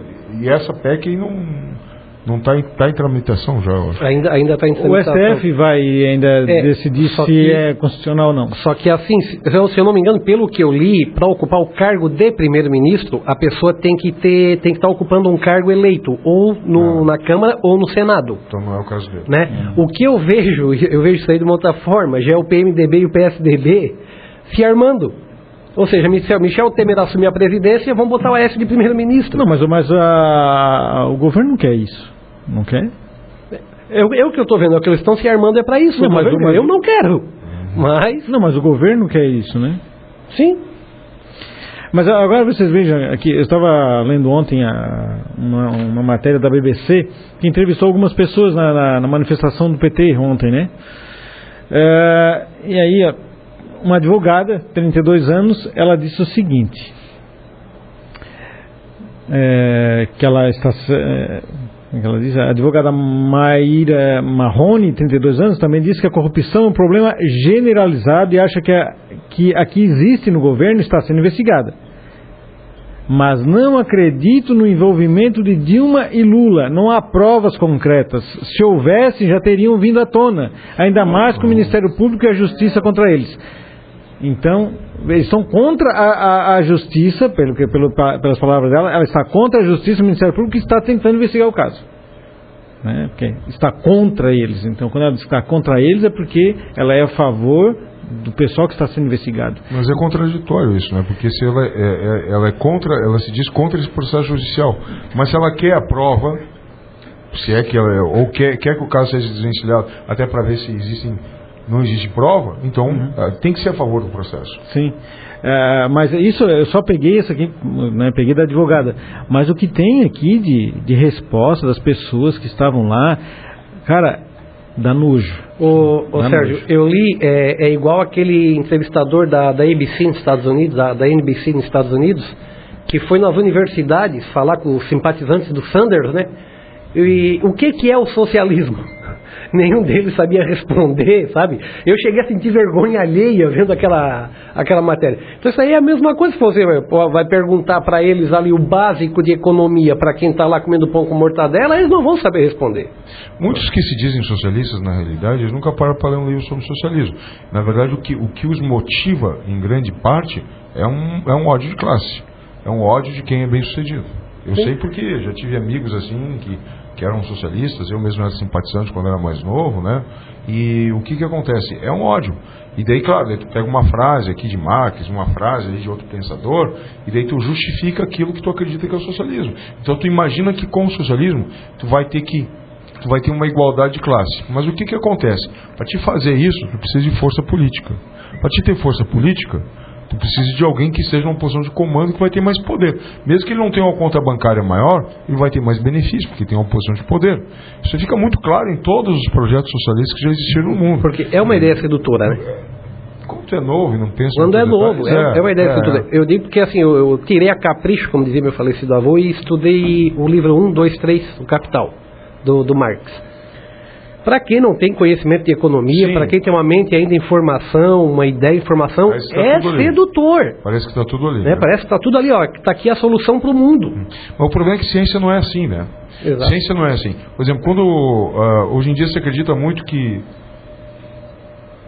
a Terra, o planeta Terra, ele tem uma casquinha chamada crosta terrestre, que é sólida. Depois ali para dentro tem uma coisa fluida, meio disforme, por causa do aquecimento que tem, grande temperatura, que é o magma. E lá no interior você acredita que é sólido de novo. Isso é tudo inferência indireta, mas através de ondas. Mas para se chegar a essas teorias modernas, se acreditou numa grande besteira no passado. Que o primeiro cara que bolou isso aí no século XIX, ele imaginava que os continentes flutuavam no oceano. Como é que se de uma ideia tão idiota, tão errada, se chega numa ideia melhor? Porque a ciência, ela vai por comprovação e teste, ensaio e erro. E eu formulo uma teoria, e vocês aqui dizem, mas isso aqui, vão criticando tanto que eu vou tentando melhorar a teoria. O processo de ciência é esse. O problema do marxismo, vamos chegar aí, que foi um livro feito no século XIX. Tal e qual os marxistas, os seguidores dele, os socialistas, acreditam hoje, que permanece tudo igual. Isso na verdade não é ciência, é religião. Permanece tudo igual, tem que ser aquilo que está ali no livro. E, quer dizer, várias coisas mudaram na realidade, e essas pessoas que acreditam naquilo que Marx propôs, esses socialistas, não colocam essas questões para reformular a teoria do cara. Vão aceitando coisa sem questionamento. E ele se coloca como formulador de um método científico, praticamente, né? Coloca como ciência. Ele tinha uma arrogância. Quando na ciência um trabalho para ser comprovado tem que sofrer um escrutínio de perguntas e afrontas e estudos, ou seja, de contradições. Tem que vencer essa barreira. Então essa incongruência, assim, ele defende como um modelo científico. Fazer uma analogia muito simples para as pessoas. Científico, né, que substituiu o utópico. Só que não muda nada. Tá lá não muda nada, é a mesma coisa. Eu vou fazer uma analogia muito simples para as pessoas que estão ouvindo entenderem, né? Na década de 90 eu tive um tumor benigno, diagnosticado como benigno. E na época a medicina era uma. Dizia assim, não, um tumor benigno não maligniza. Fica benigno o resto da vida. Mas eu tirei esse tumor e fiquei tranquilo. Aonde tinha feito a cirurgia, tinha uma marca de cicatriz, começou a crescer a cicatriz. Eu me lembrava das palavras que eu ouvi naquela época, nos anos 90, e disse, não, está tudo bem.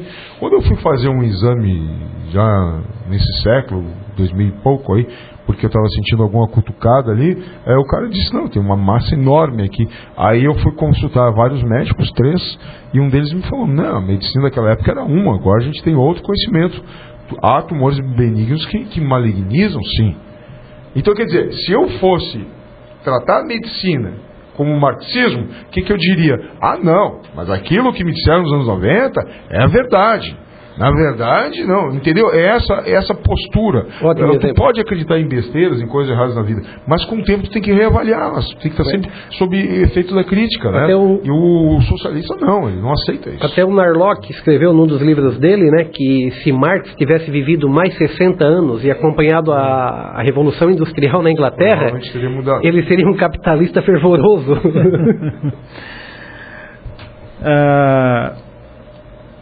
Anselmo, diante dessa situação agora, né, temos aí um processo de impeachment instaurado, não sei se vai ter mais, se isso vai também voltar para o judiciário, né, se daqui a pouco vão achar algum motivo para tentar parar o processo, eu acredito que sim, que o governo vai tentar fazer isso. O MBL quais são as expectativas do MBL, quais são... O que está pensando ser feito para os próximos dias, próximas semanas? Bom, uma coisa é a pergunta prática que tu me faz, o que está se pensando para os próximos dias, para as próximas semanas. Outra coisa é o que o MBL pensa em relação ao impeachment, Vamos para a parte mais gostosa, que é falar sobre teoria, os grandes projetos. O pessoal que fundou o MBL, não fui eu, né? Eu entrei depois que esse trem já estava andando. Eles tinham muita inspiração naqueles movimentos mais libertários americanos, como o Tea Party, né? A festa do chá, em referência a quando os americanos se revoltaram contra os impostos sobre a produção de chá, que a Inglaterra está tentando cobrar deles, né? E daí surgiu toda aquela indignação que resultou na Revolução Americana e na independência dos Estados Unidos da América. Então eles têm muita inspiração nesse tipo de coisa. Então eles não querem um movimento que apenas lute contra o PT e faça o impeachment e tire a Dilma. Na verdade, eles querem realmente criar uma cultura liberal no Brasil e que esse tipo de movimento ele acabe seduzindo as pessoas com as suas lutas. Seja a hora com isso, seja depois com os impostos, mas que acabe divulgando essas ideias, né? Então a ideia deles é grandiosa, né? A maioria deles entre 20 e 30 anos, então são pós-adolescentes, digamos assim, mas jovens, né, e adultos jovens, que não é o meu caso, eu tenho 50, mas quer dizer, eu pensei, puta, que legal isso, tomara que vá para frente, né. E agora, do ponto de vista prático, né, o que eu tenho lido e que eu tenho debatido, assim, porque é uma coisa descentralizada, então a gente não sabe o que pensa a cúpula, né, mesmo porque não tem uma cúpula, claro, tem onde começou o movimento em São Paulo, mas não é assim, o pessoal lá fala e aqui todo mundo obedece. Não é um partido assim. Eles dão uma linha, dão uma sugestão e as pessoas vão fazendo, cada um nos seus estados, nas suas cidades, até como acho que deve ser feito. Que é claro, não tenha violência, não tenha quebra-quebra e que defenda os princípios que todo mundo se orientou desde que entrou nesse movimento, né? A questão do livre mercado, a questão da liberdade de expressão, defesa do Estado de Direito, etc. e tal. Então, assim, do ponto de vista prático, o que se pensa é não parar com as manifestações. Eu tenho receio de que isso vai esgotando, porque as pessoas, tu vê que quando teve aquela grande manifestação no dia 15, as manifestações posteriores ainda foram grandes, mas tiveram menos gente. A segunda caiu para praticamente a metade, e etc.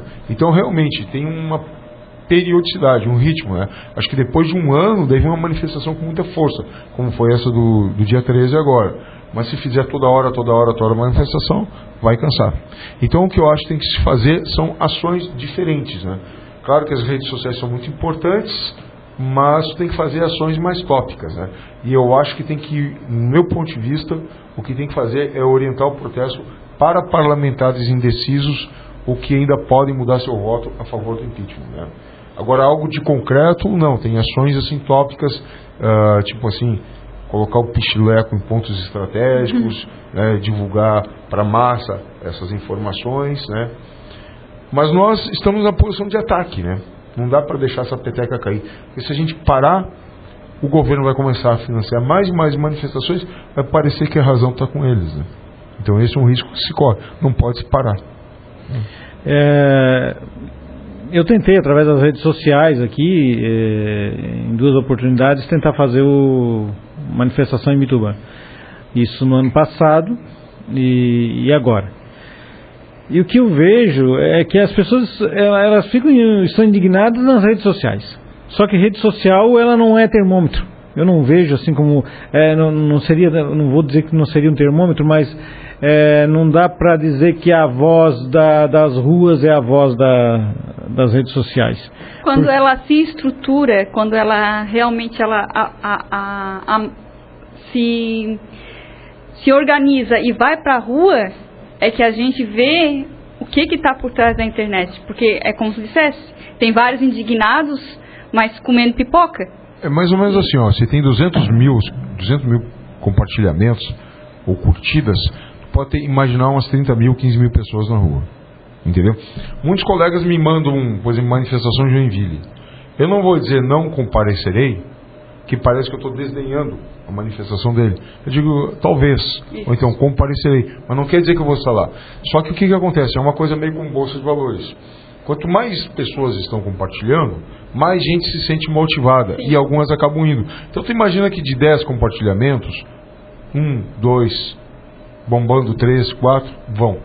É assim que funciona. Então ela não é um termômetro exato, mas ela é um incentivador. É mais ou menos como um efeito de bolsa de valores. Vamos todo mundo comprar a ação da Petrobras. Por quê? Porque está todo mundo comprando. Vamos todo mundo para a praia. Pô, mas a praia da Pinheiro está lotada, cheia de carro. Mas é para lá que deve estar bom, todo mundo tem que ir para lá. Então é uma mentalidade de gado, entendeu? E claro que na política existe isso. E a gente tem que saber lidar com isso. Essa manifestação que teve ali sobre usar preto, né, no dia 17, não deu certo. Então eu comentei isso, já era umas 11 horas, 11h30 da noite, quando eu joguei no meu perfil, e aí o colega lá, o jornalista João Batista Coelho Júnior, ele disse, na minha página, ele já tinha postado lá, porque estavam divulgando isso pelo WhatsApp, né, essa convocação em todo o país para usarem preto. E ele copiou e jogou no perfil dele. Ele falou para mim, já teve 1000 compartilhamentos, acho que foi isso, 1000 compartilhamentos. Ele feliz da vida. E no outro dia eu estava em Florianópolis, fui participar da manifestação em Florianópolis. Não fui especificamente para isso, mas aproveitei e fiquei lá até a noite. E aí eu mantive contato com o pessoal aqui. E aí, como é que está em Bituba? Aí ele respondeu para mim, olha, eu saí para bater foto para ver se achava um grupo vestido com roupas pretas e eu não achei ninguém e eu fui embora.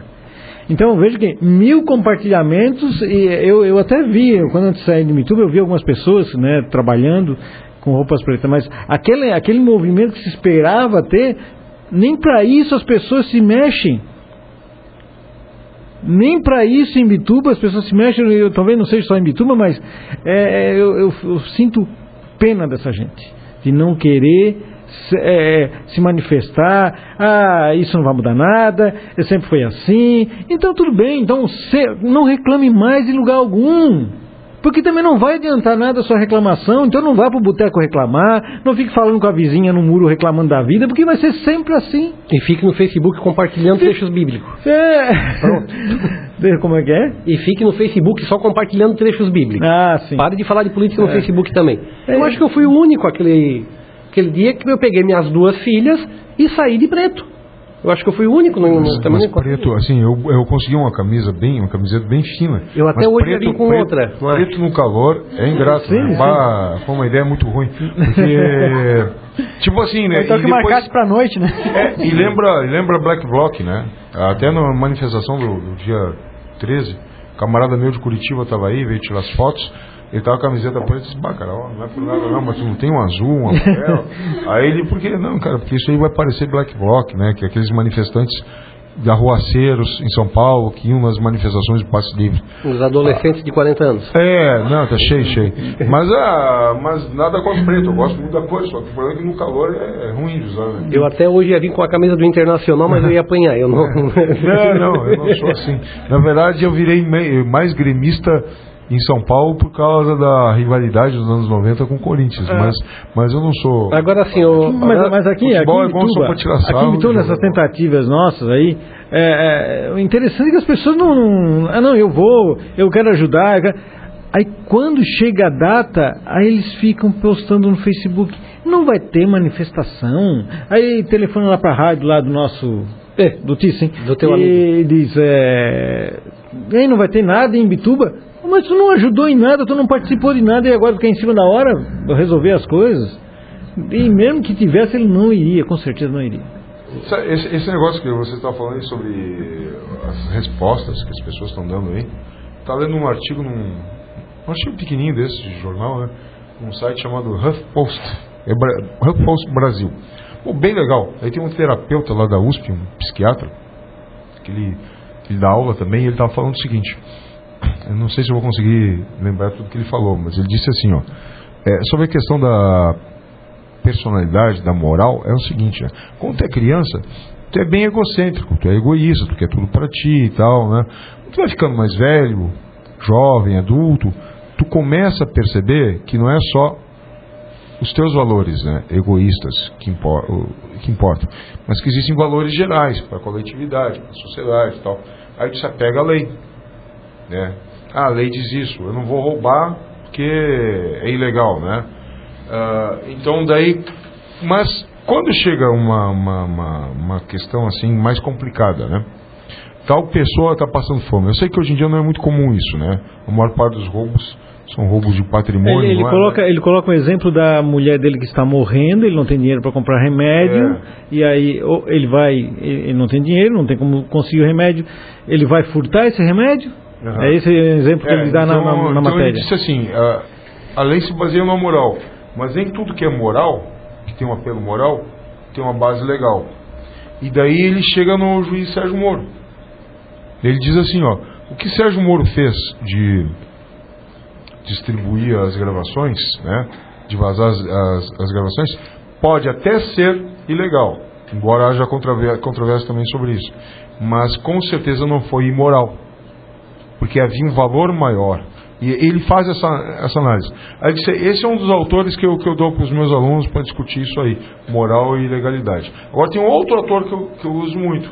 Ele citou o nome da pessoa, depois eu posso passar, daí se tu quiser, tu divulga no site da rádio, se as pessoas quiserem ler isso.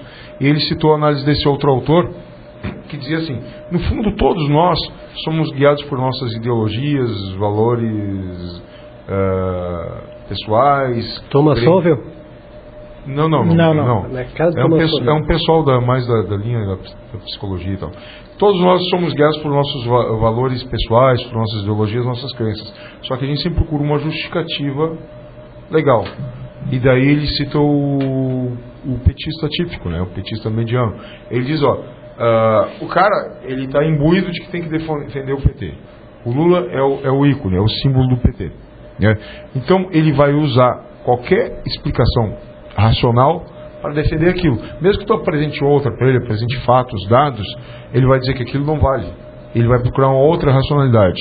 Então tu pode ver que quando tu discute com um petista típico, ele vem, mas e o PSDB? Ou seja, o universo mental dele está numa luta entre Deus e o diabo, o bem versus o mal, PT versus PSDB, é isso que está na cabeça dele. Aí tu diz, não, cara, eu não estou aqui defendendo o PSDB, até tem muita coisa que eu não concordo, e tu cita, não, mas eu sei que é o PSDB por trás. E ele limita isso porque é a maneira dele entender. Porque se ele realmente abrir e ver que é a questão da justiça versus a ilegalidade, aí ele não tem escapatória.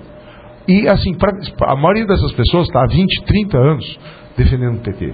Tu pegar um cara desse, torcer, é a mesma coisa que tu ir, como uma vez eu fui lá no sul da cidade de São Paulo, lá que eu dava aula, eu fui comer um cachorro quente lá perto do lugar que eu dava aula para concurseiro, e daí eu vi ele estava na frente da Universal. Aí eu fui pedir um cachorro quente ali para a velhinha que estava vendendo, e eu perguntei, a senhora dá muito movimento aqui? Pensei, né? E que a senhora viu aquelas gravações lá com o pessoal da Universal dançando no iate? Aquilo foi montagem da Globo. Então assim, entendeu? Pessoal confrontado por imagem, não, montagem da Globo, entendeu? Então, não adianta a gente discutir com o petista, cara. Tu não vai conseguir convencer o cara. Então, quem é que tu tem que pegar? Com quem que tu tem que conversar? Tem conversação com esses 80% que oscilam, alguns são indecisos, entendeu? Esse pessoal que lulou, mas não petezou, que votou no Lula, mas não é petista. Votou no Lula por quê? Por causa do crédito barato, por causa do Bolsa Família. É esse pessoal que tem um pingo de racionalidade que tu pode conversar. Agora, o petista típico é perda de tempo. Por isso que eu sou contra fazer manifestação para afrontar os caras. Deixa eles. A maior parte das manifestações deles no país foram de gato pingado. Deixa eles fazer besteira. Inclusive em São Paulo, onde teve quebra-quebra, né? Teve. Aonde eles vão, eles aprontam, porque isso está no sangue deles. Eles não conseguem deixar de ser fascistas, totalitários, e eles fazem aquilo que a gente chama de identificação projetiva na psicologia. Ele te acusa justamente daquilo que tu é. Ele te acusa daquilo que ele mais tem medo. Você é fascista, né? Ele nem sabe direito que foi Mussolini, mas ele aprendeu essa palavra. Tão ignorante que ele é. E ele pega e te acusa disso que ele mais tem medo, porque é o que ele acha que ele é, no fundo. Cara, isso é muito, muito, muito gritante. A gente tem que usar esses ensinamentos, botar de modo bem claro nas redes sociais, com muito marketing, para a gente fazer justamente... Tinha falado fazer o jogo deles na propaganda. A gente tem que atacar eles com propaganda, com mensagens claras, rápidas. A gente vai desconstruir o discurso deles. Até é interessante isso, que a palavra... Eu já fui chamado, o Sérgio também, já chamado o Sérgio para mim pelas costas dele, eu tenho conhecido ele de fascista, né? E eu indiquei para o cara o livro Fascismo de Esquerda. Ou acompanhasse naquela comunidade fechada do grupo do Face, o filho do nosso amigo escritor daqui de Ituba. Sim. Né?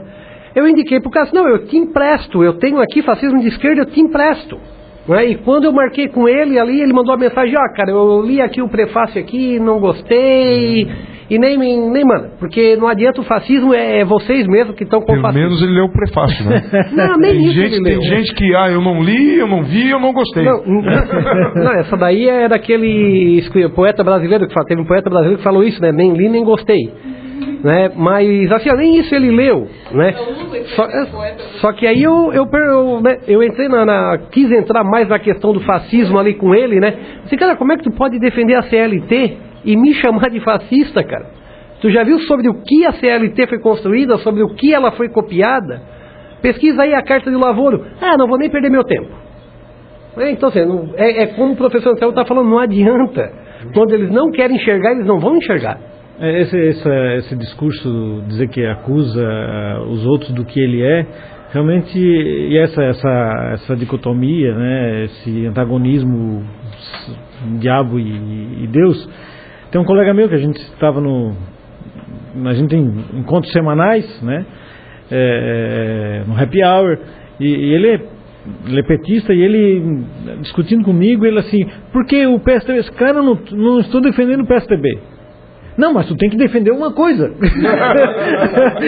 Tu tem que defender uma coisa. Já ouviu falar em ética? Pergunta pra ele, já ouviu falar em ética? Eu disse, cara, isso. Eu não estou defendendo ninguém. Eu quero que, se a Aécio se corrompeu, o Cunha, que seja preso igual aos outros. Mas para ele, eu preciso ter uma bandeira de uma cor.